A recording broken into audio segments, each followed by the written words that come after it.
ગુરુવારે પાલિકા ભવનના સભાખંડમાં પ્રમુખ ભાવેશ પટેલના અધ્યક્ષસ્થાને સામાન્ય સભાનું આયોજન થયું હતું। આ સભામાં એજન્ડા પરના તમામ 8 વિકાસ કાર્યોને સર્વાનુમતે મંજૂર કરવામાં આવ્યા હતા, જે નગરના વિકાસમાં સર્વસંમતિનો સૂર દર્શાવે છે।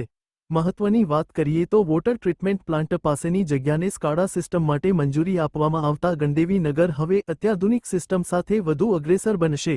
આ ઉપરાંત સોલિડ વેસ્ટ મેનેજમેન્ટ રૂલ્સના પેટા નિયમોને રિવાઇઝ કરવા સાથે વિકાસના કાર્યો માટે આવેલા ટેન્ડરોને પણ બહાલી અપાઈ હતી।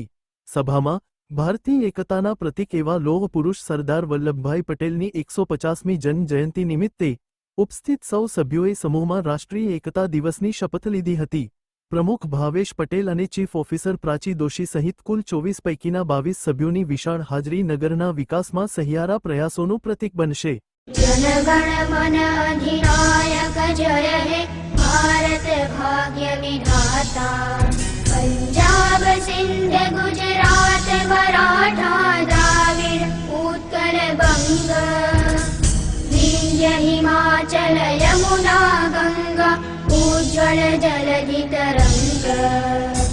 तव शुभ नामे जागे तव शुभ आशीष मांगे गाहे तव जय गाथा।